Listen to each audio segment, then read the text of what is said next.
بسم اللہ الرحمن الرحیم۔ ناظرین، اسلامی ہیروز کی 8ویں قسط کے ساتھ میں طاہر ریاض حاضر خدمت ہوں۔ آج ہم رسول اللہ صلی اللہ علیہ وسلم کے نواسہ اور جنت کے نوجوانوں کے سردار کا ذکر کریں گے۔ آپ کا نام حسین، والد گرامی سیدنا علی المرتضی، والدہ سیدہ فاطمہ رضی اللہ تعالی عنہا ہے۔ آپ کی کنیت ابو عبداللہ اور آپ کا لقب شہید ہے۔ آپ قریش کے مشہور اور معزز خاندان بنو ہاشم کے سب سے زیادہ معزز گھرانے رسول اللہ صلی اللہ علیہ وسلم کی صاحبزادی سیدہ فاطمہ رضی اللہ تعالی عنہا کے گھر پیدا ہوئے۔ آپ کی ولادت 4 ہجری کے اندر ہوئی، اور جب آپ پیدا ہوئے تو رسول اللہ صلی اللہ علیہ وسلم نے آپ کو شہد چٹایا اور آپ کے منہ میں اپنا لعاب اپنی زبان کے ذریعے داخل فرمایا اور حکم دیا کہ ان کا عقیقہ کیا جائے اور ان کے بالوں کی بقدر چاندی صدقہ کی جائے۔ آپ کا بچپن رسول اللہ صلی اللہ علیہ وسلم کی گود میں گزرا۔ نبی کریم صلی اللہ علیہ وسلم نماز کی حالت میں ہوتے تھے تو آپ اپنے بڑے بھائی سیدنا حسن رضی اللہ تعالی عنہ کے ساتھ مل کے رسول اللہ صلی اللہ علیہ وسلم کی کمر پہ چڑھ جایا کرتے تھے۔ منبر پہ رسول اللہ صلی اللہ علیہ وسلم کے ساتھ چڑھ کے بیٹھ جایا کرتے تھے۔ نبی صلی اللہ علیہ وسلم سجدے میں جاتے تھے تو ٹانگوں کے درمیان سے گزر جایا کرتے تھے، اور ان سارے اعمال سے رسول اللہ صلی اللہ علیہ وسلم خوش ہوا کرتے تھے۔ حضور صلی اللہ علیہ وسلم پیار سے آپ کو گود میں اٹھا لیا کرتے تھے، کندھوں پہ بٹھا لیا کرتے تھے۔ اور ایک مرتبہ حضرت اسامہ بن زید رضی اللہ تعالی عنہ کہتے ہیں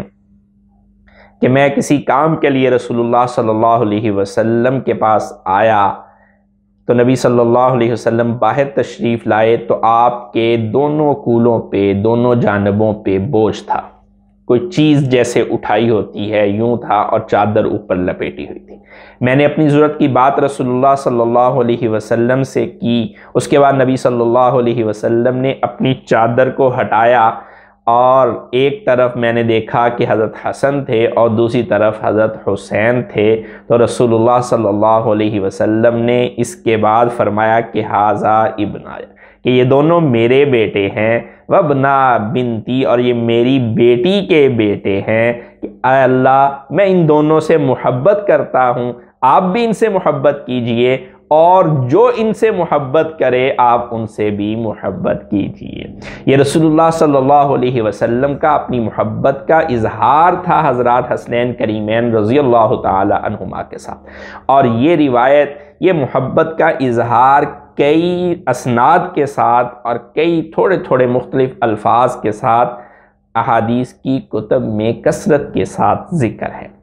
ایک موقع پہ رسول اللہ صلی اللہ علیہ وسلم نے فرمایا کہ حسین صبتم من الاسباط، کہ جو نسلیں ہوتی ہیں ان نسلوں میں سے باقاعدہ ایک پوری نسل ہے حسین۔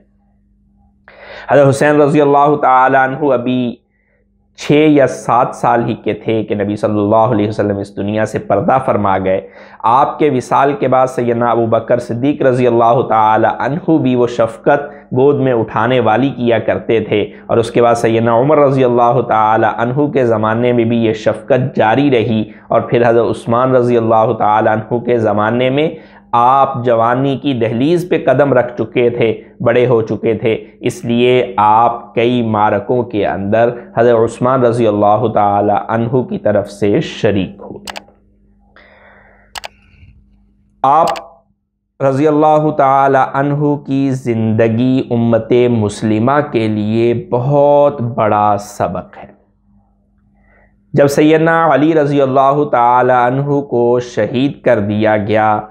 تو آپ کی شہادت کے بعد سیدنا امیر معاویہ رضی اللہ تعالی عنہ نے کچھ علاقے پہ حکومت قائم کی، دوسرے علاقے پہ آپ کے بڑے بھائی حضرت حسین رضی اللہ تعالی عنہ کے بڑے بھائی سیدنا حسن رضی اللہ تعالی عنہ نے حکومت قائم کی، خلافت قائم کی۔ لیکن بعد میں حضرت حسن رضی اللہ تعالی عنہ نے حضرت امیر معاویہ رضی اللہ تعالی عنہ کے ساتھ صلح کر لی اور خلافت سے دستبردار ہو گئے۔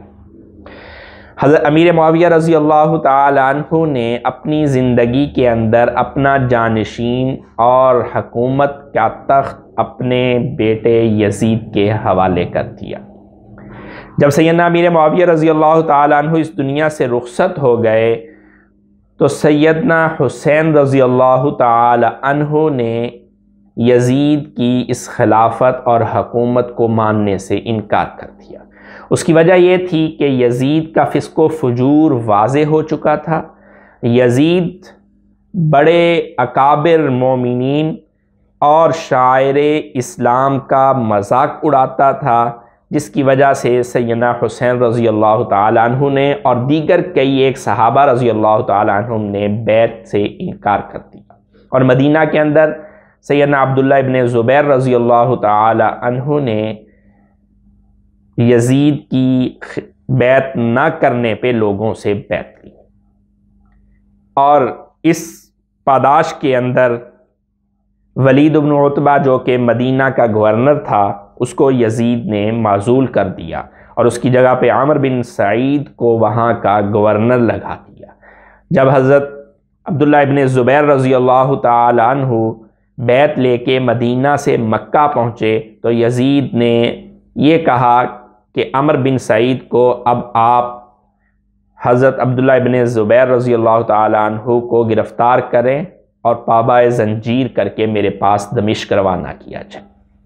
لیکن عمر بن سعید نے جب چڑھائی کی مکہ پہ تو شکست کھائی حضرت عبداللہ ابن زبیر رضی اللہ تعالی عنہ سے، اور پھر یزید نے حجاج بن یوسف کو ایک بڑی فوج کے ساتھ بھیجا، اور اس نے مکہ کے اندر سیدنا عبداللہ ابن زبیر رضی اللہ تعالی عنہ کو شہید کر دیا۔ اسی دوران کوفہ سے حضرت حسین رضی اللہ تعالی عنہ کی طرف خطوط آنے لگے کہ آپ ہمارے پاس آ جائیے، ہم آپ کے ہاتھ پہ بیعت کریں گے، ہم آپ کو خلیفہ مان لیں گے۔ حضرت حسین رضی اللہ تعالیٰ نے اپنے چچا زاد بھائی مسلم بن عقیل رضی اللہ تعالی عنہ کو بھیجا کہ آپ جائیے اور جا کر دیکھیے کہ وہاں کیا حالات ہیں۔ مسلم بن عقیل کوفہ پہنچے اور پہلے دن ہی وہاں کے لوگوں میں سے 12,000 لوگوں نے آ کے حضرت حسین رضی اللہ تعالی عنہ کے لیے مسلم بن عقیل کے ہاتھ پہ بیعت کر لی۔ مسلم بن عقیل نے حضرت حسین رضی اللہ تعالی عنہ کو لکھ بھیجا کہ آپ آ جائیے، کوفہ والے آپ کے ساتھ ہیں، یہ آپ کے ہاتھ پہ بیعت کر لیں گے۔ اور حضرت حسین رضی اللہ تعالی عنہ مکہ سے نکلے اور کوفہ چلنے کے لیے روانہ ہو گئے۔ ادھر سے یزید کے حکم پر حضرت مسلم بن عقیل کو شہید کر دیا گیا، اور یہ خبر مدینہ سے چلتی ہوئی حضرت حسین رضی اللہ تعالی عنہ تک پہنچی، لیکن حضرت حسین رضی اللہ تعالی عنہ نے اب اپنا یہ سفر ملتوی کرنا سے انکار کر دیا اور اس سفر کو جاری رکھا۔ راستے میں آپ کو مشہور عربی شاعر فرزدق ملا، اور اس نے کہا کہ اے حسین، آپ کوفہ جا رہے ہیں، کوفہ والوں کے دل تو آپ کے ساتھ ہیں لیکن ان کی تلواریں آپ کے ساتھ نہیں ہیں۔ لیکن اس کے باوجود سیدنا حسین رضی اللہ تعالی عنہ نے اپنا یہ سفر جاری رکھا۔ یکم محرم 61 ہجری کو عمر بن سعد نے آپ کو روکا اور یہ بتلایا کہ اگرچہ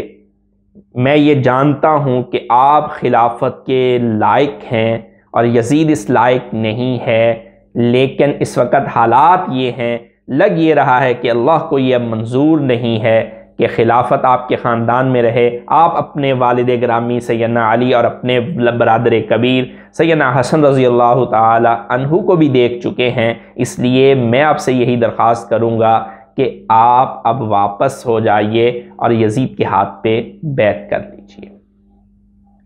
لیکن حضرت حسین رضی اللہ تعالی عنہ نے اس بات کو ماننے سے انکار فرما دیا اور کہا کہ میں 3 باتیں تمہارے سامنے رکھتا ہوں، ان 3 باتوں میں سے ایک بات کر لو، یا تو مجھے مکہ واپس بھیجا جائے، میں اپنی عبادت میں مشغول ہو جاؤں گا، یا مجھے کسی بھی دوسری سرحد پہ بھیج دیا جائے کہ میں غیر مسلموں کے ساتھ، کفار کے ساتھ جہاد کے اندر شریک ہو جاؤں، اپنی زندگی جہاد میں لگا دوں، یا پھر مجھے دمشق بھیجا جائے یزید کے پاس، وہاں جا کے جیسے میرے بڑے بھائی حضرت حسن رضی اللہ تعالیٰ عنہ نے امیر معاویہ رضی اللہ تعالیٰ عنہ سے معاملات طے کر لیے تھے، میں بھی جا کے نفس نفیس یزید سے معاملات طے کر لیتا ہوں۔ لیکن وہاں کے گورنر ابن زیاد تک جب یہ بات پہنچی اور اس نے اپنی کابینہ اور اپنے لوگوں سے، جن میں شمر خاص تھا، اس سے بات کی، تو اس نے کہا نہیں، اس طرح اگر ہم نے حسین کو وہاں تک جانے دیا تو یزید کی نظروں میں ہم لوگ گر جائیں گے، اور اس کے حکم پہ، اس کے نیت پہ، اس کے عمل دخل پہ حضرت حسین رضی اللہ تعالی عنہ کے ان 3 باتوں میں سے کسی بات کو قبول نہیں کیا گیا اور جنگ برپا کر دی گئی۔ حضرت حسین رضی اللہ تعالی عنہ مردانہ وار اپنے خاندان کے ساتھ کربلا کے اس میدان کے اندر لڑے، اور حضرت حسین رضی اللہ تعالی عنہ کے جسم مبارک پر ایک روایت کے مطابق 45 زخم اور دوسری روایت کے مطابق نیزے کے 33 زخم اور تلوار کے 43 زخم آئے، اور آپ کا گھوڑا زخمی ہو گیا۔ پھر آپ پیدل لڑتے رہے، ایک بازو بالکل کٹ گیا، دوسرے بازو میں تلوار اٹھانا مشکل ہو گئی، لیکن اس کے باوجود آپ رضی اللہ تعالی عنہ نے اپنی اس جنگ کو جاری رکھا اور اللہ کے حضور شہادت کو نوش کر کے پیش ہو گئے۔ حضرت حسین رضی اللہ تعالی عنہ کی زندگی کے اندر اس امت کے لیے ایک بہت بڑا سبق ہے۔ آپ کے اس سارے واقعہ میں ہمارے لیے ایک بہت بڑا سبق ہے کہ اسلام کے اندر جہاں اتحاد اور اتفاق کی بات ہے، جہاں امن اور امان کو قائم رکھنے کی بات ہے، اور جسے حضرت حسن رضی اللہ تعالی عنہ نے قائم کر کے دکھلا دیا کہ اپنے ذاتی مفادات کو چھوڑ دیا اور امت کی خیر خواہی کے اندر امن کو قائم رکھنے کے لیے خلافت سے دستبردار ہو کر حضرت امیر معاویہ رضی اللہ تعالیٰ عنہ کے ہاتھ پہ بیعت کر لی، وہیں پہ حضرت حسین رضی اللہ تعالیٰ عنہ نے شہید ہو کر یہ امت کو بتلا دیا کہ جب ظلم و جبر ہو جائے، جب فسق و فجور واضح ہو جائے، تو اس وقت پھر انسان کو اپنی جان کی بھی پرواہ نہیں کرنی چاہیے، بلکہ اللہ کے راستے میں اپنا خون بھی بہانا پڑے تو اس سے بھی پیچھے نہیں ہٹنا چاہیے۔